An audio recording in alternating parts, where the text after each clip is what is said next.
Yesu nashimwe cyane. Muhawe ikaze kuri Irakoze TV. Ni channel tuzajya tunyuzaho ijambo ry'Imana n'ibindi biganiro byose bishingiye ku ijambo ry'Imana. Uwo muvugana nawe uyu munsi ni Dusabe Yezu Innocent. Turabararikira guhora mukurikirana ijambo ry'Imana kuri Irakoze TV. Reka dusenga Imana dutangire twumve ijambo ry'Imana ry'uyu munsi. Mana Data wa twese uri mu ijuru, izina ryawe niryubahwe, ingoma yawe yogere hose, icyo ushaka gikorwe mu isi nk'uko gikorwa mu ijuru, ibidutunga by'umwuka ubiduhe none, kandi uduhe imbaraga zo gukomeza kukwizera. Ijambo ryawe tugiye kumvira aha rifashe n'abacu mu izina rya Yesu Kristo, amen. Reka dusome ijambo ry'Imana, ubutumwa bwiza bwa Yesu bwanditswe na Yohana igice cy'Icyenda.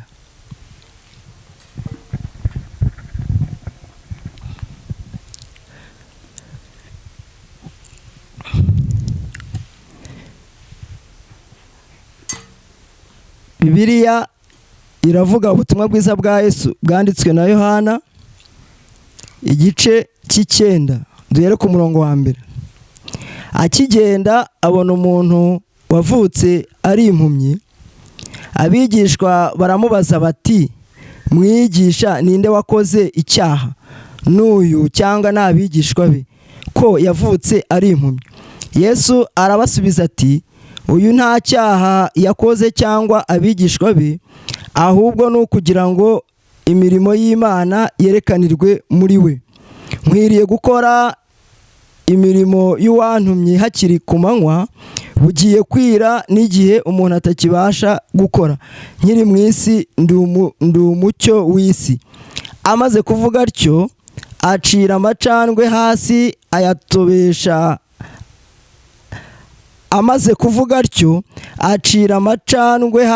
ayatobesha akondo, akamusiga ku maso.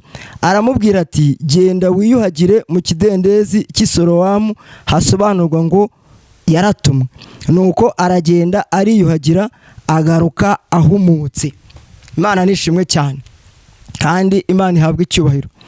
Uyu munsi mu magambo dusomye, ndashaka ko dukuramo ijambo rimwe nahaye umutwe ugira uti imirimo y'Imana.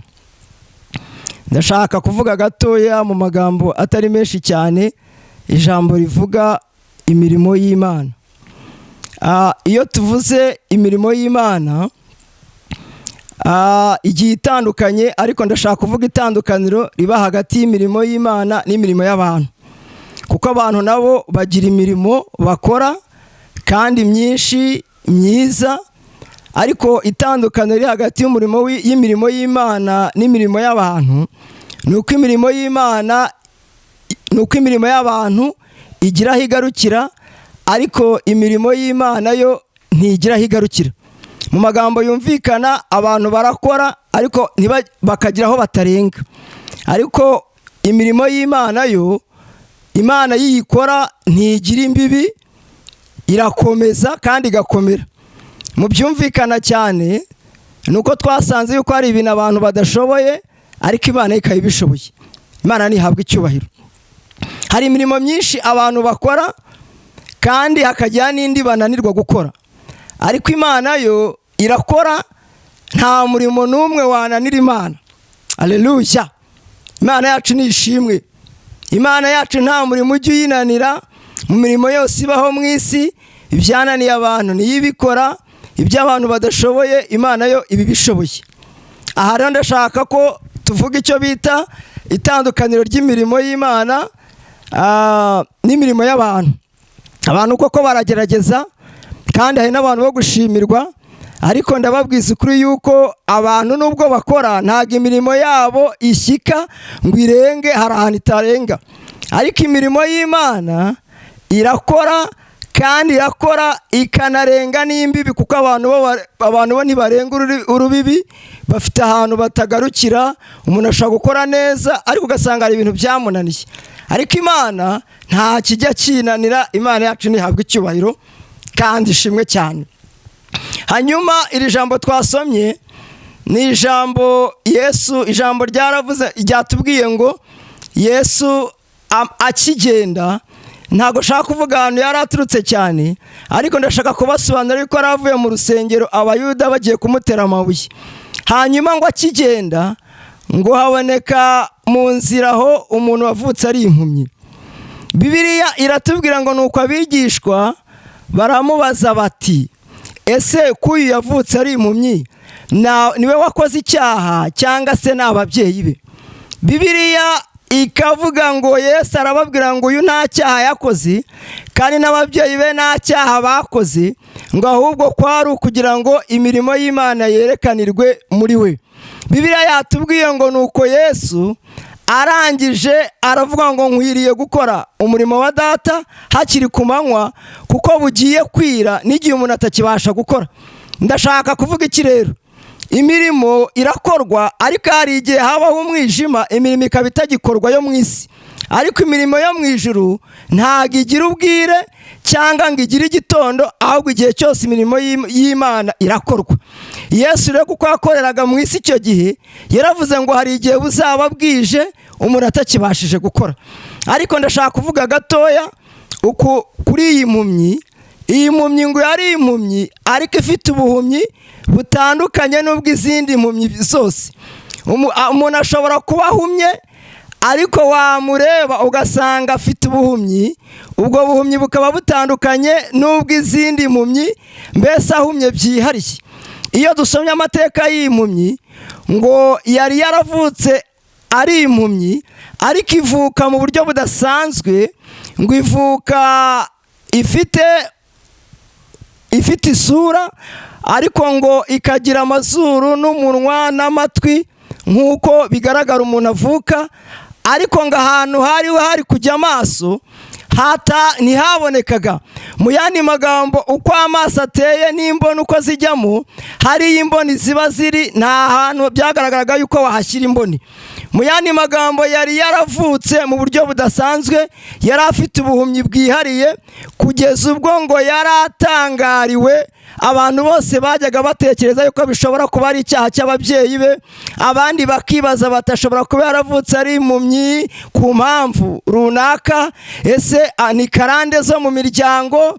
Ariko abandi bakavuga ngo buriya ni icyaha yakoze, ariko babigenzura neza ngo bagasanga yavutse ari impumyi. Bibabera urujijo, amara iminsi myinshi mu isi, arinda ab'umugabo, nta muganga nta n'umuhanga wari wabasha gusobanukirwa iby'ibyo bintu. Ariko Yesu aje, Imana ntihabwe icyubahiro, yaje gushaka, yaje gukiza, yaje kurengera abantu badafite kirengera, aza gukiza no gukora ibintu abantu batashobora gukora.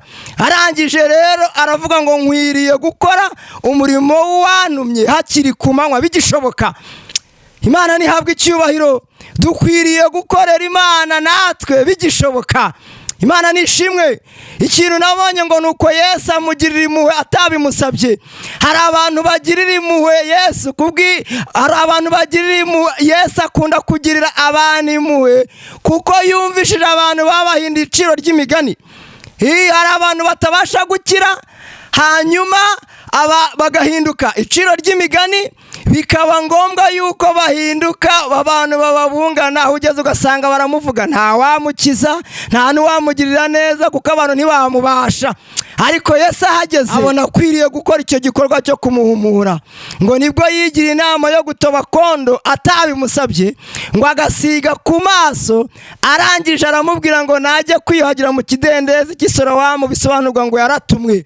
Ndagira ngo mbabwire ngo nta muntu ushobora gukorera Imana ataratumwe. Yesu yari afite titire yuko yatumwe, arangije abishyira no mu ngiro, agiye gukiza ino mpumyi. Hari ikintu yakoze kandi nishimiye, kandi nawe yakigukorera uramutse wizeye. Ijambo ryarambwiye ngo yatobye kondo, arangije amusiga ku maso. Ndabibutsa yuko ijambo ryagaragaje yuko nta hantu hajya amaso hari hahari.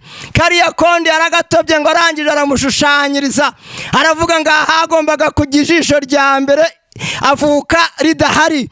Arongera avanga hagombaga kujya ijisho rya kabiri, nabwo avuka ritarashyizweho. Ntago namenya impamvu yabyo, ariko impamvu yumvikana ngo kwari ukugira ngo imirimo y'Imana yerekanirwe muri uwo muntu. Hari abantu bakavuka badafite ingingo zihagije, bakavuka badafite kirengera, badafite n'uwabagirira neza, kuko uko ibyababayeho bisumba abantu, ariko ibisumba abantu ntabwo bisumba Imana. Imana ntihabwa icyubahiro ngo nuko arangije aramushushanyiriza. Ndagira ngo ubwire ngo ubuzima bwakunaniye, ababyeyi bawe bapfuye batabikemuye, imiryango witabaje y'interankunga ntacyo yakumariye, ariko ijambo rirambwira ngo Yesu azagushushanyiriza. Icyo nabibonyemo nuko atabikora wenyine, ahubwo nawe ukwiriye kubigiramo uruhare, kuko ngo yamusigiye akondo ku maso amushushanyirije, ariko aramubwira ati nawe igikorwa nguhaye genda wiyuhagire mu kidendezi cy'Isorowamu. Bisobanurwa ngo yaratumwe. Nawe Yesu naramuka agushushanyirije akakubwira ngo ugende uzajye kwiyuhagira, uzagaruka ukize neza. Imana ntihabwa icyubahiro. Reka dushime Imana kubwira ijambo, kandi tuyishimire imbabazi igirana n'ubu iracyabikora. Ni Imana na n'ubu iracyashushanyiriza abantu badafite uwabatungira urutoki. Reka mbabwize ukuri, udafite umutungira urutoki nasange Yesu aramushushanyiriza, narangiza mutungira urutoki. Izina ry'Uwiteka Imana ntihabwa icyubahiro. Imana nishimye, turayishimiye kubwira ijambo. Mwakire neza ijambo ry'Imana. Mana turagushimye, ijambo ryawe ni iryera, ijambo ryawe rihumura impumyi, ijambo ryawe ryirukana ibyaha, ijambo ryawe rikuraho za karande n'inyatsi, ijambo ryawe niryo ridutunze kandi rigatungisha n'imiryango yacu. Ni mu izina rya Yesu Kristo, amen.